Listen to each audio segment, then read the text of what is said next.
people, it's me, Anja. My pronouns are she and her, and welcome back to my channel for my September TBR, which, as per usual, I'm filming a month in advance, so I have no idea how my August reading month actually went. But anyway, without any further ado, the first book on this list is called The Sunbearer Trials.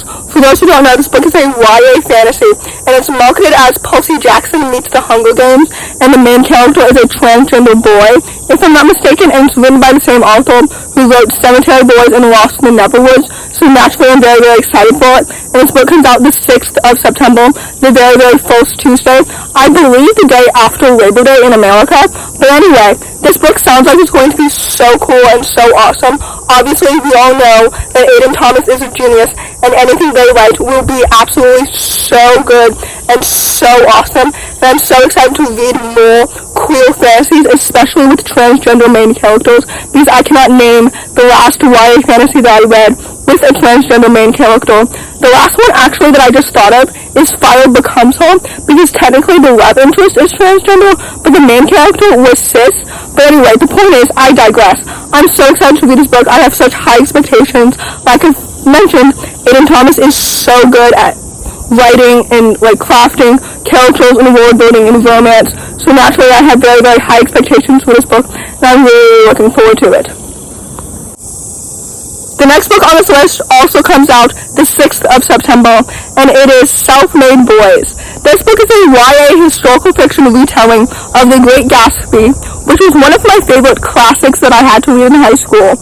And both of the main characters, Nick and Jay, are transgender, and I believe that they're falling for each other, or I hope that they are. So, anyway, I expect this book to be gay, because the author always writes queer, magical realism, fantasy books, and the last book that they wrote, The Mirror Season, was one of my favorites of 2021, so naturally I have very, very high expectations for this book. Plus, The Great Gatsby, like I mentioned, was one of my favorite classics that I read in high school, if not my favorite classic that I read in high school. So, I'm so excited for the atmosphere of this book. I'm so excited for the romance. I'm so excited for the transgender representation in historical fiction.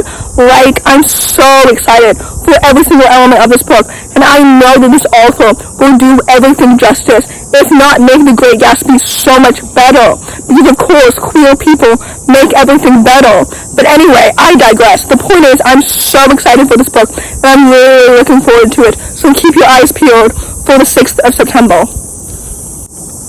The next book on this list is called As Long as the Lemon Trees Grow. This book comes out the next week, the 13th of September, and it's a YA contemporary starring a Syrian main character. And every single review of this book talks about how exquisite the writing is and how exquisite the story is. And I've been told that the story will break me and it will heal me. So naturally I have very, very high expectations for this book, because it sounds so beautiful and it sounds so lovely. And honestly, I don't know the synopsis of this book at all, but I am excited to learn more about Syrian culture and Syrian history, because honestly, I know nothing about that country, and I wish that I knew more, and I just wish that, I'm just so excited to learn more from a Syrian author. You know what I mean? I'm so excited to read this book, not just for the story and the representation, but also, for the exquisite writing that everyone's raving about. I really hope that this story is as good as everyone's been saying, if not better. So anyway, with all that said, I have very, very high expectations for this book, because it sounds so awesome. The cover is so beautiful. So anyway, with that said, this book comes out the 13th of September, and I'm very, very excited. The next book on this list is called Lust in the Root.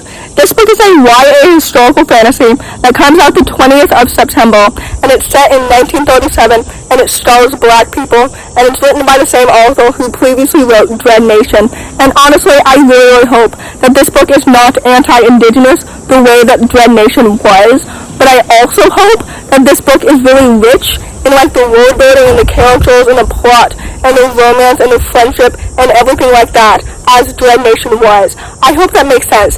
Basically, I have really high expectations for this book because I really hope the world building is like so unique and so awesome. And historical fantasy, if you didn't know, is my favorite subgenre of historical fiction and fantasy because I love those two genres literally so much. So to blend them together is literally such a genius move. And the amount of like black people in historical fantasies is like literally so low. So I'm so excited to read another diverse historical fantasy, especially set in 1937. Like I can't even tell you what black people were doing in 1937. I don't know much about that historical time period, so I'm so excited to learn more. So anyway, with all that said, I'm really looking forward to this book. It comes out the 20th of September, so keep your eyes peeled. The next book on this list also comes out the 20th of September, and it's called You Only Live Once, David Bravo. This book is a middle-grade contemporary fantasy written by the same author who previously wrote The Insiders last year, which I really enjoyed. So naturally, when I heard that they were writing a new middle-grade contemporary fantasy, I was hooked immediately, even before I knew anything about the synopsis, or about the plot, or about the story itself, or anything like that, even before I saw the cover. And the cover is so pretty. Like, look at that. It's so beautiful and vibrant. But anyway, I digress. The point is, I'm so excited for this book. Even though I'm not quite sure what the story is about, I think it's about a story about a boy who tries to, like, redo his day because 6th grade is a disaster or something like that. I'm not completely sure what fantastical elements are in this story, but I'm so excited because literally The Insiders was so good.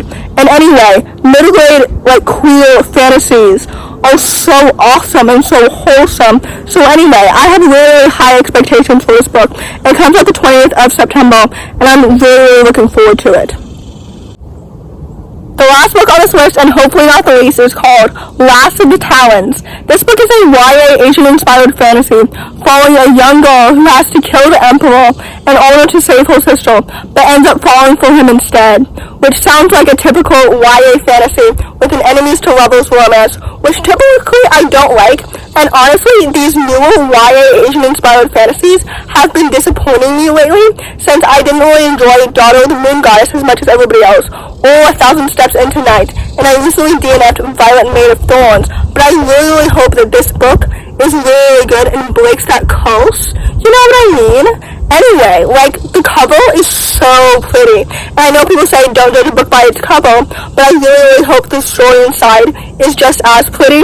I have such high expectations for the world building because I love reading ancient fantasies for the world building and for the culture and for the characters and for the plot. And I hope the romance I actually like. You know what I mean? I typically don't like enemies to lovers, but especially in contemporary settings and not so much in fantasy settings where there's a more like understandable reason as to why they're enemies. As like in contemporary settings, it's more of like a petty reason. You know what I mean? I don't know if that makes any sense at all, but basically I'm really hoping that this book will be really good, and it comes out the 27th of September at the end of the month, so I'm really looking forward to it. So, in conclusion, that's my September TBR for 2022. I really hope these books live up to the expectations that I have given them. If you enjoyed this video, please don't hesitate to give it a big thumbs up. Comment down below the elephant emoji if you made it all the way to the end of the video. Thanks for watching. Subscribe to my channel if you're new, and I'll see you in the next video. Bye!